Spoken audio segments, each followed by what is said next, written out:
Dear students, welcome to GATE academy. ये यहाँ पे हम डिस्कस करने वाले हैं introduction video to digital electronics. So digital electronics के बारे में, उसके सिलेबस के बारे में, इस वीडियो कोर्स में मैंने क्या क्या कवर किया है, कैसे मैंने कवर किया है, आप कैसा प्लान करेंगे, all these things we will discuss in this particular video. So यहाँ पे सबसे पहले हम थोड़ा सा बेसिक इंफॉर्मेशन गेट एग्जाम के बारे में देख लेते हैं। हालांकि आप लोगों को सबको पता होगा, बट फिर भी इन केस कुछ इंफॉर्मेशन अगर आपको नहीं पता है तो थोड़ा सा गेट एग्जाम की इंफॉर्मेशन है। फर्स्ट पॉइंट इज दैट कि ये ऑनलाइन एग्जाम होगा। हालांकि आप एक पर्टिकुलर सेंटर पे जाएंगे जहां पे आपको बुलाया जाएगा, बट वहां पे टेस्ट आपका ऑनलाइन होगा, मतलब पेपर पेन में नहीं होगा। आपके ये टेस्ट जो है वो आपके कंप्यूटर में होगा, ऑनलाइन टेस्ट होगा। 3 घंटे का आपका गेट एग्जाम होगा, ठीक है। 2 सेक्शन में डिवाइडेड रहेगा आपका, एप्टीट्यूड एंड टेक्निकल सेक्शन, ठीक है। मैथमेटिक्स भी जो है वो आपके टेक्निकल सेक्शन में आएगा। 3 टाइप के क्वेश्चंस आपके गेट एग्जाम में आपको देखने को मिलेंगे। पहला है मल्टीपल चॉइस क्वेश्चन। ये एक ऐसा ऑब्जेक्टिव क्वेश्चन होता है जिसमें कि 4 ऑप्शंस आपको मिलेंगे and only 1 option will be correct.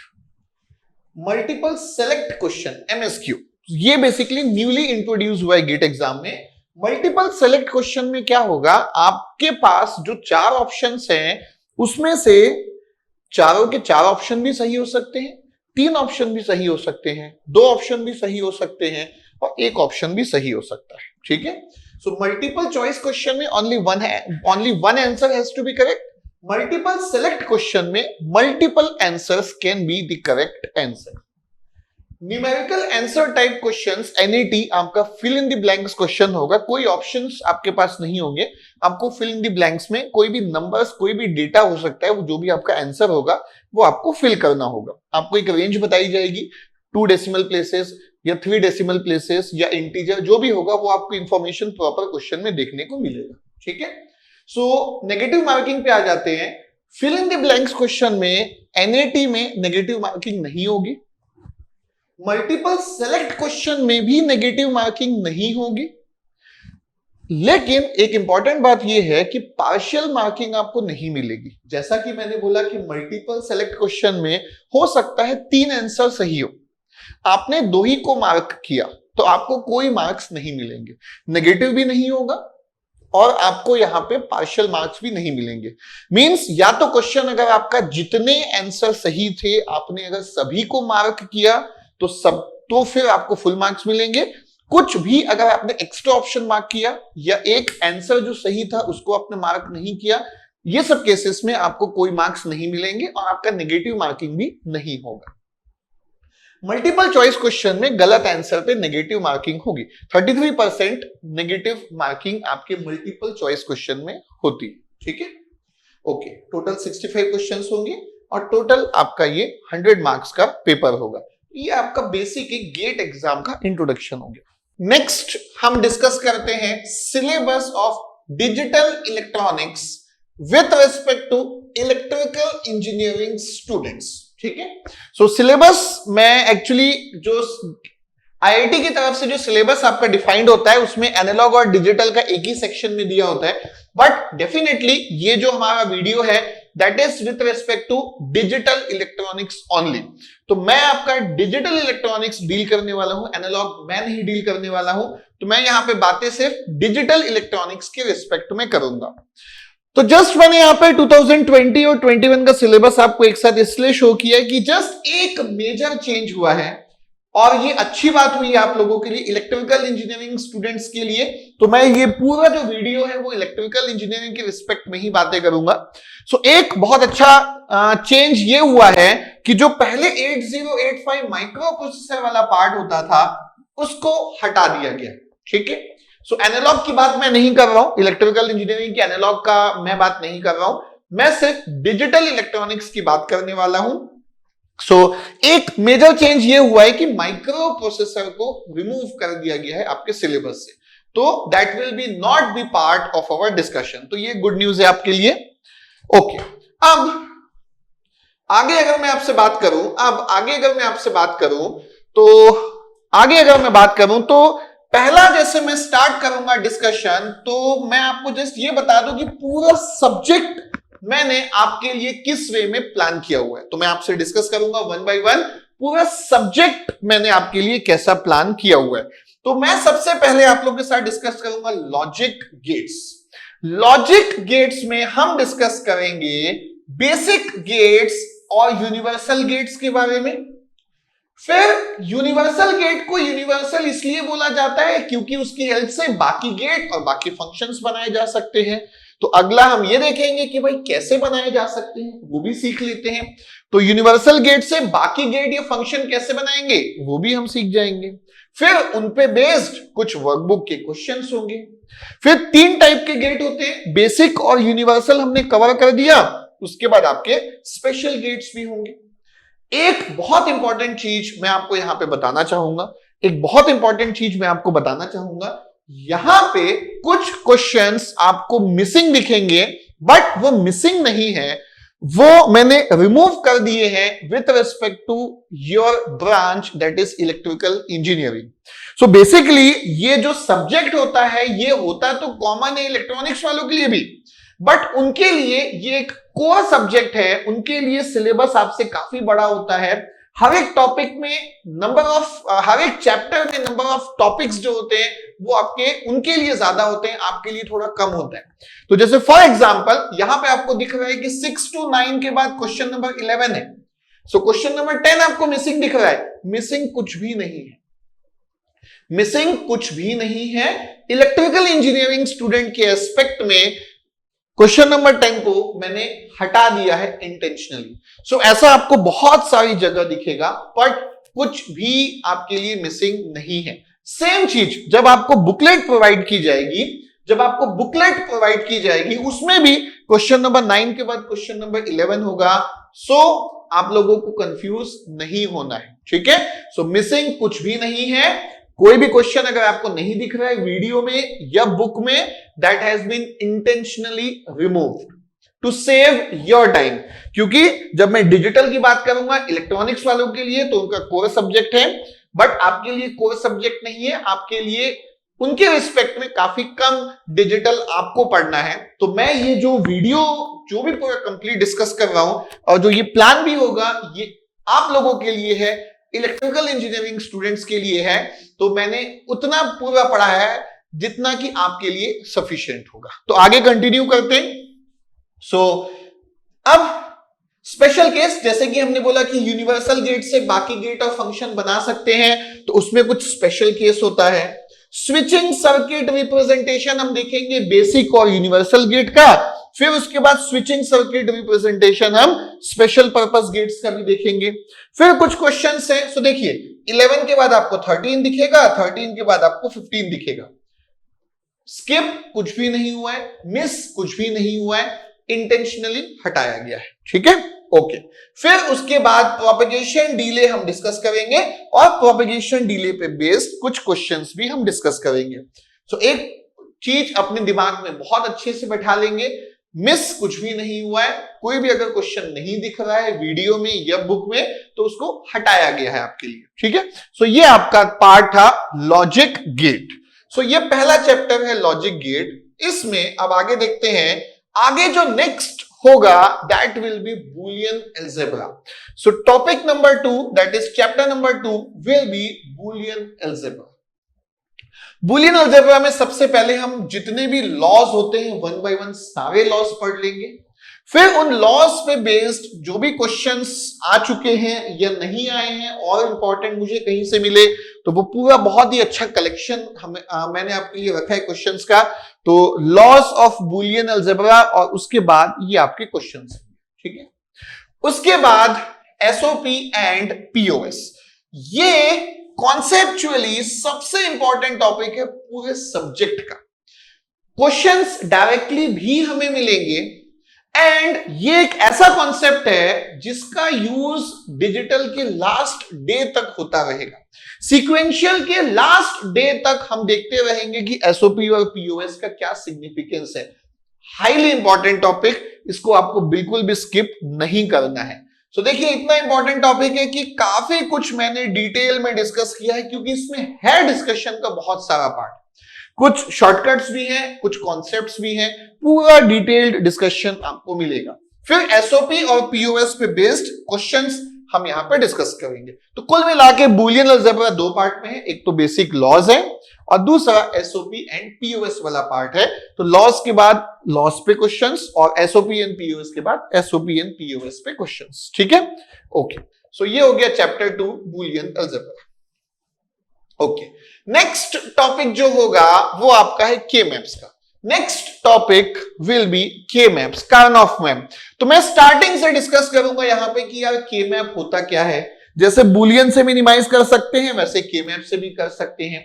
Boolean अगर हमें आता है तो हमें के मैप और अच्छे से समझ में आएगा। के मैप का स्ट्रक्चर कैसे बनता है, के मैप का जो आप आंसर लिखते हैं उसका जस्टिफिकेशन क्या है।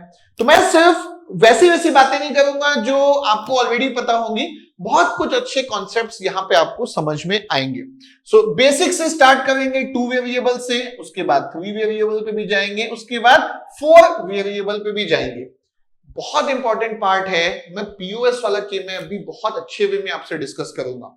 बेसिक में बेसिकली हम इतना टाइम इसलिए लेंगे क्योंकि एसओपी वाला तो मैक्सिमम लोग को आता है, पीओएस वाले में काफी कंफ्यूजन होता है। ठीक है, पीओएस में काफी लोगों को कंफ्यूजन होता है बट हमको नहीं होगा डेफिनेटली। सो अब ये के मैप्स हमने पढ़ा, उस पर बेस्ड कुछ क्वेश्चंस है। कॉन्सेप्ट ऑफ डोंट केयर मैं आपसे डिस्कस करूंगा। डोंट केयर तो आप बोल सकते हो कि सर हमें आता है डोंट केयर से, डोंट केयर भी अगर दिया हो तो भी हम आंसर निकालना जानते हैं, लेकिन यहाँ पर डोंट केयर का सिग्निफिकेंस क्या है, what is the significance of this don't care, आता कहां से डोंट केयर। सो उसको हम यहां पे डिस्कस करेंगे इस वीडियो में कि यार डोंट केयर होता क्या है। फिर ये आपके क्वेश्चंस है। तो देखिए फायदा क्या मिलता है, फायदा ये मिलता है कभी भी किसी के बेसिक्स को समझने का कि क्योंकि गेट एग्जाम में बिल्कुल चांसेस है कि कुछ क्वेश्चंस में ट्विस्ट हो सकता है। तो अगर आपको बेसिक से कॉन्सेप्ट पता है तो आप कभी भी कंफ्यूज नहीं होंगे वो ट्विस्ट में। ठीक है, सो ये इंपॉर्टेंट है। फिर ये आपका है प्राइम इम्प्लीकेंट और एसेंशियल प्राइम इम्प्लीकेंट, और फिर उस पे बेस्ड कुछ आपके क्वेश्चंस है। सो प्राइम इम्प्लीकेंट और essential prime implicant again very important topic. बहुत लोग बहुत कंफ्यूज होते हैं बट हम नहीं होंगे, आप जस्ट वेट एंड वॉच कीजिए, सीक्वेंस में देखिए, वीडियोस को कभी भी स्किप मत कीजिए क्योंकि जो भी है आपके लिए इंपॉर्टेंट है। आप कभी ऐसा मत कीजिए कि सर सीधे सीक्वेंशियल पढ़ लेते, नो प्लीज नो। आप मेरे वीडियोस को स्टार्टिंग से फॉलो कीजिए और आप देखिए कि आपका सब्जेक्ट में कॉन्फिडेंस लेवल क्या रहता है। आपको डेफिनेटली इतना कॉन्फिडेंस होगा कि बाकी कुछ बने ना बने, डिजिटल का क्वेश्चन आएगा वो मुझसे 100% बनेगा ही बनेगा। ये टारगेट लेके मैंने आपके लिए पूरा सब्जेक्ट प्लान किया है। सो के मैप्स के बाद देखते हैं कि हमारे लिए क्या टॉपिक होगा। सो के मैप्स के बाद हम यहां पे देखते हैं next is combinational circuits. So the next topic is combinational circuit. Combinational circuit की जो जान है वो है मल्टीप्लेक्सर। सबसे कॉन्सेप्चुअल टॉपिक, एग्जाम में सबसे ज्यादा हाईली इंपॉर्टेंट टॉपिक और इंटरेस्टिंग भी है। अगर कॉम्बिनेशनल से क्वेश्चन आया है तो मैक्सिमम चांस है कि वो मल्टीप्लेक्सर का ही होने वाला है। तो हम स्टार्ट करेंगे कि यार कॉम्बिनेशनल होता क्या है, उसका इंट्रोडक्शन, और सबसे बेसिक मल्टीप्लेक्सर जो कि आपका होता है 2:1। फिर नेक्स्ट 4:1 और 8:1 multiplexer. Procedure to find output of a multiplexer, इसको हम बोलते हैं एनालिसिस। एनालिसिस क्या, मल्टीप्लेक्सर दिया हुआ था, आपने आउटपुट को फाइंड आउट कर लिया या कैलकुलेट कर लिया, that is called as analysis. Next होता है डिजाइनिंग वाला पार्ट जो मैं आगे आपको दिखाऊंगा। डिजाइन मींस ये आउटपुट मुझे चाहिए, अब मल्टीप्लेक्सर को यूज करके वो आउटपुट जनरेट करके दिखाइए, दैट इज डिजाइनिंग वाला पार्ट। तो ये जैसे एनालिसिस है, ये देखिए आगे जाके मैं आपको बताऊंगा, डिजाइनिंग भी हम डिस्कस करेंगे। सो दो पार्ट डिवाइड है मल्टीप्लेक्सर, एक एनालिसिस और एक डिजाइनिंग। अब एनालिसिस पे बेस्ड ये देखिए क्वेश्चंस, तो जो मैं बोल रहा था one of the most important topic है, हाईली इंपॉर्टेंट टॉपिक है, आसान है लेकिन फिर भी पता नहीं क्यों गेट एग्जाम में बहुत ज्यादा पूछता है। ऐसा भी नहीं है कि कुछ बहुत डिफिकल्ट है और बहुत इसमें कॉम्प्लेक्स क्वेश्चंस आते हैं, नहीं, आसान क्वेश्चंस आते हैं, स्ट्रेट फॉरवर्ड क्वेश्चंस आते हैं, बट स्टिल क्वेश्चंस आते हैं गेट एग्जाम में। ठीक है, ओके, तो ये आपका एनालिसिस हो गया। फिर डिजाइनिंग 2:1 का, 4:1 का, 8:1 का। फिर कोई भी फंक्शन को डिजाइन करना using minimum number of multiplexer, कम से कम मल्टीप्लेक्सर से कोई भी फंक्शन को डिजाइन करना, छोटे से छोटे साइज ऑफ मल्टीप्लेक्सर से कोई भी फंक्शन को डिजाइन करना। फिर ये जैसे एनालिसिस के बाद एनालिसिस के क्वेश्चंस थे, वैसे ही डिजाइनिंग के बाद डिजाइनिंग के question. Multiplexer is the most important topic. Next हम लोग जाएंगे डिकोडर पे, तो डिकोडर को डिस्कस करेंगे कि डिकोडर होता क्या है, डिकोडर बनता कैसे है। फिर हम देखेंगे कि भाई डिकोडर में क्या क्या क्वेश्चंस पॉसिबल है। स्ट्रेट फॉरवर्ड टॉपिक है, but again this is also important topic. फिर उसके बाद आपका आता है एडर्स एंड सबट्रैक्टर्स का पार्ट। उसके बाद आपका आता है डिकोडर के बाद आपका आता है एडर्स एंड सबट्रैक्टर्स का part. So half adder, full adder, half subtractor, full subtractor, adder और सबट्रैक्टर पे based questions, binary parallel adder का कॉन्सेप्ट, इस पे based questions. Binary parallel adder पे भी बहुत अच्छे अच्छे क्वेश्चंस आते हैं, तो ये आपका बाइनरी पैरेलल एडर भी हम यहां पे डिस्कस करेंगे। इसमें डिले पे बेस्ड कुछ क्वेश्चंस आते हैं, कंपेरेटर और कंपेरेटर पे based questions.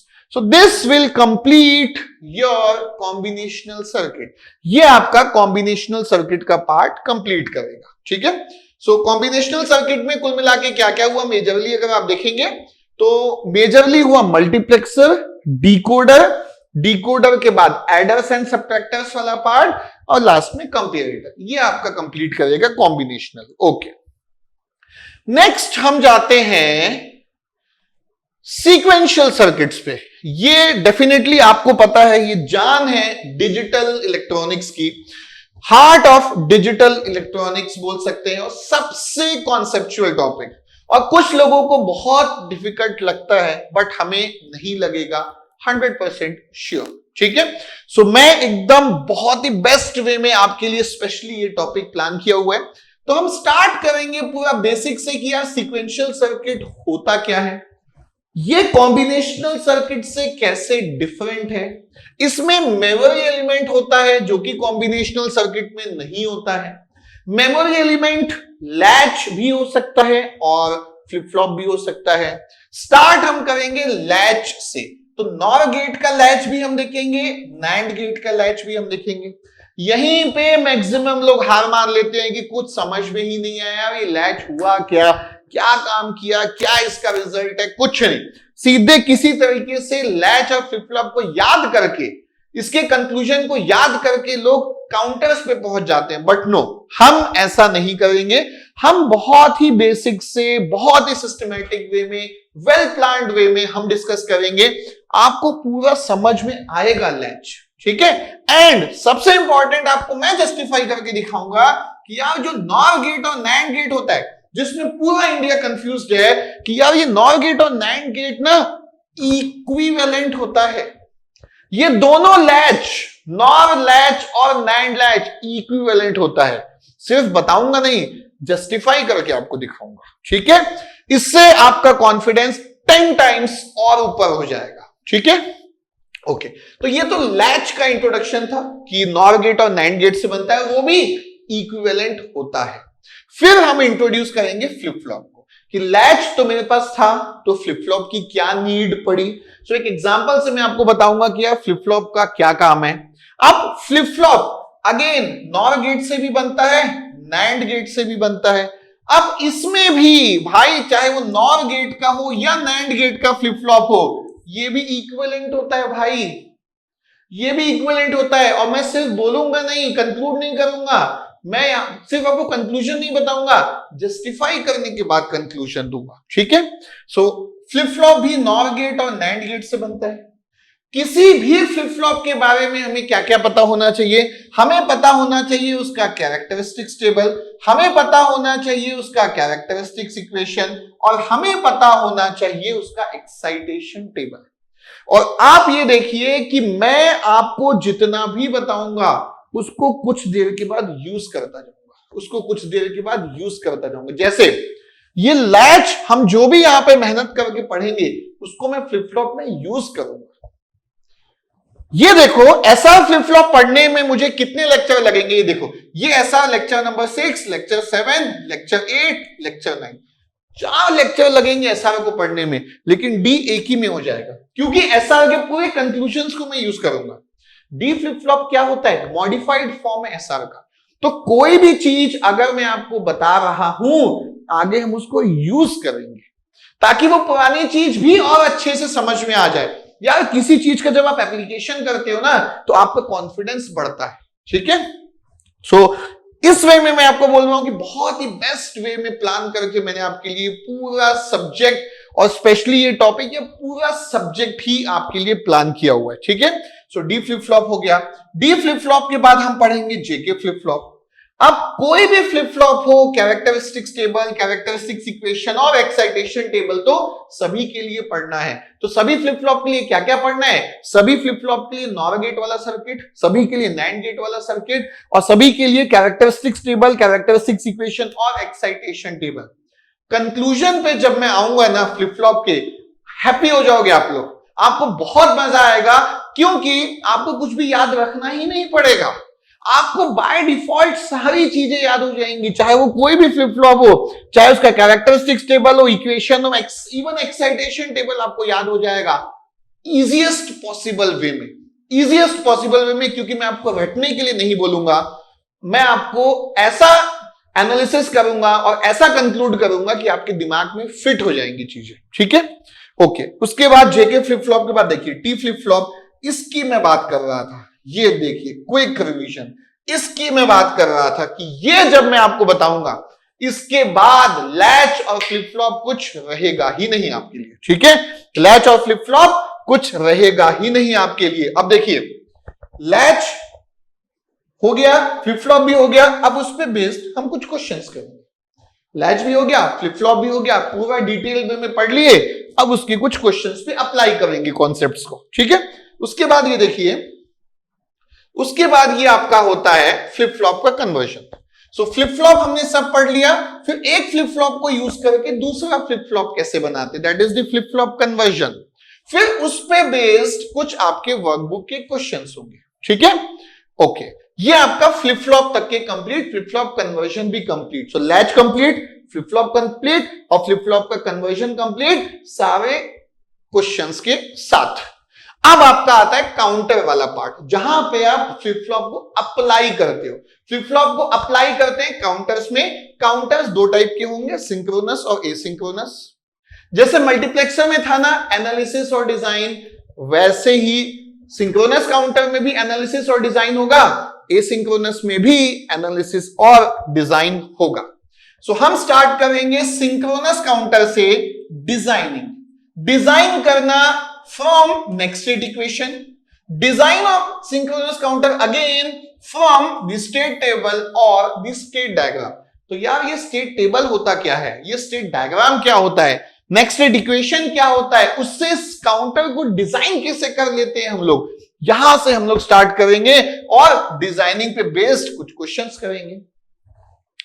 Then this is the next most important topic of the complete subject, which is analysis of synchronous counter। पूरे डिजिटल में अगर मैं आपसे बोलूं कि 3 टॉपिक जो कि बहुत इंपॉर्टेंट है, analysis of synchronous counter, analysis of multiplexer और तीसरा बेसिक वाला पार्ट जहां पे SOP, POS, KMM, Boolean, logic gates, ये सब पे बेस्ड कुछ भी क्वेश्चंस आ सकते हैं। तो ये 3 हाईली इंपॉर्टेंट टॉपिक है। फिर सिंक्रोनस काउंटर का एनालिसिस, कहां से, स्टेट टेबल से, स्टेट डायग्राम से, सीक्वेंस से, कुछ भी आपको दिया हो आप एनालिसिस कर पाएंगे, ठीक है। ओके, फिर उस पे बेस्ड कुछ क्वेश्चंस। ये देखिए इतने सारे क्वेश्चंस देख के ही आपको समझ में आ जाएगा what is the importance of this topic. Importance of this topic it will be clear from the number of questions. Okay, so ये आपका सिंक्रोनस का एनालिसिस हो गया। अभी भी कंप्लीट नहीं हुआ है, ये देखिए यहां से मैं स्टार्ट किया था एनालिसिस वाला पार्ट, ठीक है। ये देखिए यहां से मैंने आपको एक्सप्लेन करना स्टार्ट किया था एनालिसिस ऑफ सिंक्रोनस, उस पे बेस्ड ये क्वेश्चंस है। अब एक्सटर्नल इनपुट क्या होता है, ये मैंने एग्जांपल लिया अप डाउन काउंटर। तो अप काउंटर मुझे पता है, डाउन मुझे पता है, अप डाउन काउंटर के हेल्प से, इस एग्जाम्पल से हम समझेंगे कि भाई अब एक्सटर्नल इनपुट होता क्या है, ताकि उसके क्वेश्चंस हम सॉल्व कर सके। नेक्स्ट, इतना इंपॉर्टेंट टॉपिक है कि हम ऑल्टरनेटिव अप्रोच भी डिस्कस करेंगे कि भाई एनालिसिस ऑफ सिंक्रोनस काउंटर को और कैसे सॉल्व कर सकता हूं। ये सिर्फ इसलिए नहीं कर रहा हूं क्योंकि नंबर ऑफ क्वेश्चंस ज्यादा है और इंपॉर्टेंट है, कुछ एडवांस लेवल क्वेश्चंस कभी कभी आते हैं जिसमें कि सेकेंड मेथड यूजफुल हो, जिसमें कि सेकेंड मेथड आपका यूजफुल होगा। तो आप अगर ध्यान से सोचेंगे तो पहला मेथड जो मैं बताया हूं वो तो इंपॉर्टेंट है ही है, लेकिन कुछ क्वेश्चंस ऐसे होंगे जिसमें कि स्लाइटली डिफरेंट अप्रोच हमें लेना पड़े, स्पेशली एक्सटर्नल इनपुट वाले। तो ये सारी चीजें आपको मैंने वीडियोस में क्लियर कर दी हैं कि अब दो मेथड से कभी कभी क्या होता है, कंफ्यूजन हो जाता है। तो मुझे पहले से ही पता है, तो मैं बहुत ही क्लियरली स्पेसिफाई कर दिया हूं, ये देखो भाई इस टाइप ऑफ क्वेश्चंस के लिए ये मेथड बेस्ट है, ये सेकंड कैटेगरी ऑफ क्वेश्चन है इसके लिए ये मेथड बेस्ट है। तो वो आपको पूरी क्लियरिटी मैंने वीडियोस में दी हुई है। सो अल्टरनेटिव अप्रोच हो गए और फिर ये क्वेश्चंस हो गए।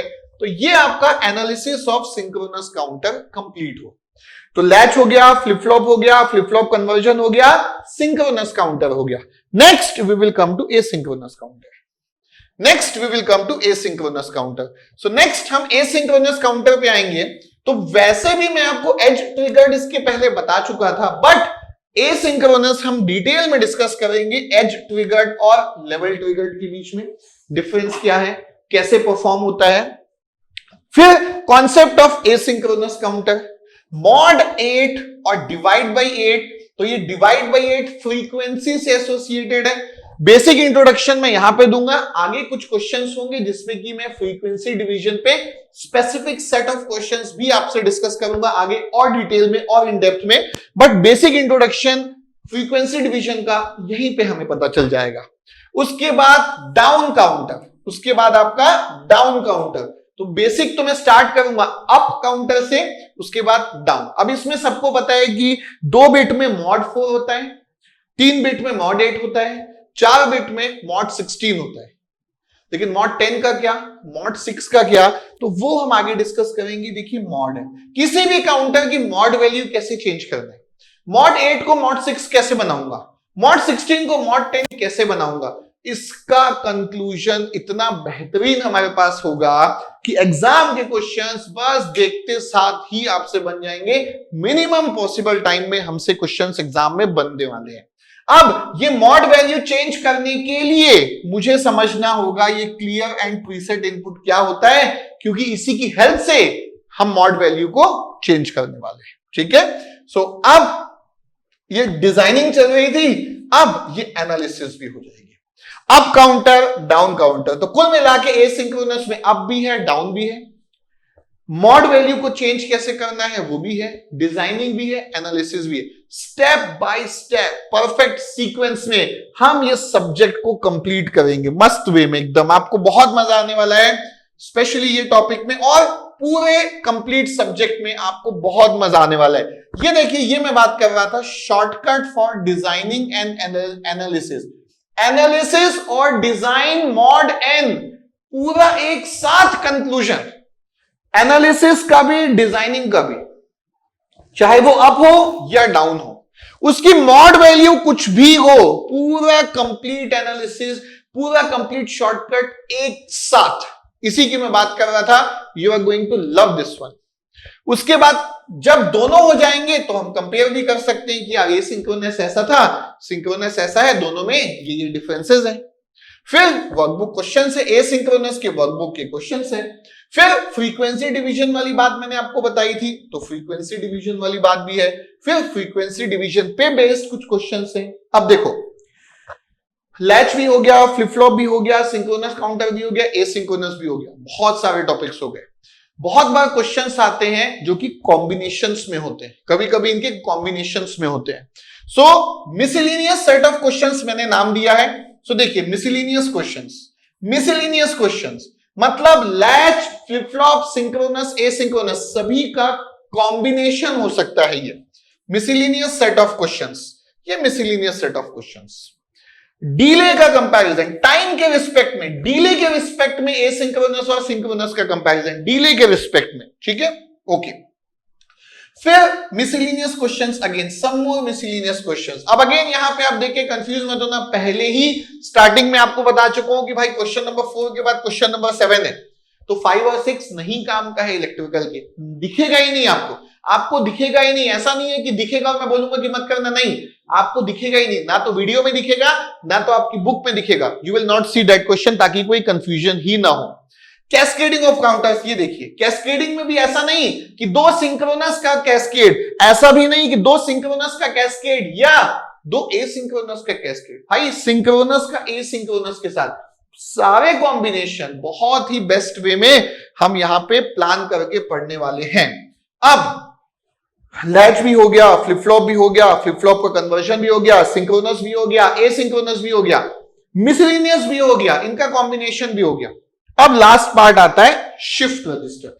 तो शिफ्ट रजिस्टर क्या होता है, अगेन बेसिक से इन डेप्थ डिस्कशन, और application, ring counter, Johnson's counter, ये एप्लीकेशन होते हैं शिफ्ट रजिस्टर के, वो हम डिस्कस करेंगे। शिफ्ट रजिस्टर और एप्लीकेशन के बेस्ड कुछ आपके वर्कबुक क्वेश्चंस, तो बहुत ही सीक्वेंस में, सिस्टमैटिक वे में ये पूरा सीक्वेंशियल सर्किट भी आपका कंप्लीट होगा। अब अगर मैं इसके आगे आपसे बात करूं, तो ये आता है आपका DAC and ADC. So DAC and ADC, so DAC आपका दो टाइप का होगा और एडीसी मल्टीपल टाइप का होगा। पहले तो मैं बताऊंगा कि यार डीएसी और एडीसी होता क्या है, फिर इसके क्या क्या टाइप होते हैं। सो ये देखिए दो टाइप के डीएसी कौन कौन से हैं, एक तो है वेटेड रजिस्टर डीएसी और एक है लैडर टाइप डीएसी। दो टाइप के डीएसी है। जैसा कि मैं स्टार्टिंग से बता रहा हूं, कोई भी कॉन्सेप्ट के बाद इमीडिएटली बाद में उसके क्वेश्चंस कराऊंगा। तो ये देखिए ये इसके क्वेश्चंस हो गए और लैडर टाइप के क्वेश्चंस भी हो गए। अब ऐसा नहीं है कि ये देखिए अब आपको दिख रहा होगा सर सिर्फ इतने से क्वेश्चन है क्या, भाई इतने क्वेश्चन तो मैंने सॉल्व कर दिए आपके लिए। आपको प्रैक्टिस सेट ऑफ क्वेश्चंस अलग से मिलेंगे, उसमें भी देखिए ये जितने भी क्वेश्चन के नंबर्स दिख रहे हैं ना, ये सारा मैंने वीडियो में सॉल्व करा दिया आपको, कंप्लीट मैंने वीडियोस में सॉल्व करा दिया है। लेकिन और भी क्वेश्चंस है आपके पास, प्रैक्टिस सेट ऑफ क्वेश्चंस, ये आपको मिलेंगे आपकी प्रैक्टिस के लिए। ये जो क्वेश्चन मैं कराता हूं ना, ये टॉपिक के बाद क्वेश्चन, टॉपिक के बाद क्वेश्चन, लेकिन प्रैक्टिस में पूरा कॉम्बिनेशन होगा ताकि आपकी प्रैक्टिस अच्छे से हो सके। तो जब आपका चैप्टर कंप्लीट होगा, देखिए ये क्वेश्चंस टॉपिक बाय टॉपिक है, हर टॉपिक के बाद उसके क्वेश्चंस जो मैंने आपको वीडियोस में करा दिए हैं, जो आपको यहां पे दिख रहे हैं। प्रैक्टिस क्वेश्चन यहां पे आपको नहीं दिख रहे हैं, वो जो आपके हाथ में बुक मिलेगी उसमें मिलेंगे। तो पूरे चैप्टर का कॉम्बिनेशन होगा, तो उसमें आपकी बेस्ट प्रैक्टिस होगी। तो क्वेश्चंस को प्रैक्टिस करने के लिए भी you will get practice set of questions. So ये डीएसी दो टाइप के हो गए, एडीसी मल्टीपल टाइप के होंगे, पैरेलल कंपैरेटर भी होगा, सक्सेसिव अप्रोक्सीमेशन भी होगा, काउंटर टाइप भी होगा और डुअल स्लोप भी होगा।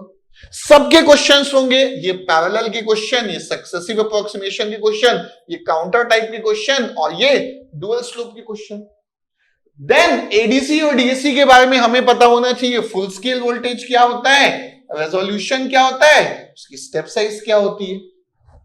जब ये टॉपिक पढ़ेंगे तो डेफिनेटली उसके क्वेश्चंस भी पढ़ेंगे। तो पूरा प्रॉपर आपको सिर्फ लेक्चर इंफॉर्मेशन देख के ही समझ में आ गया होगा। बेस्ट वे में ये सब्जेक्ट आपके लिए प्लान किया गया है और आप इसको सीक्वेंस में ही पढ़िए जैसा मैंने आपके लिए प्लान किया है।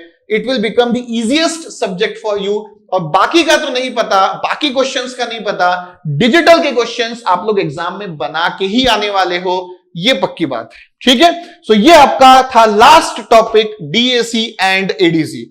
तो ये आपका था last topic DAC and ADC, ठीक है। So this completes your syllabus. तो ये पूरी प्लानिंग थी जो मैंने आपके लिए की थी और आपने देखी। सो ये सारी चीजें आपको इस वीडियोस में कवर होके मिलने वाली है।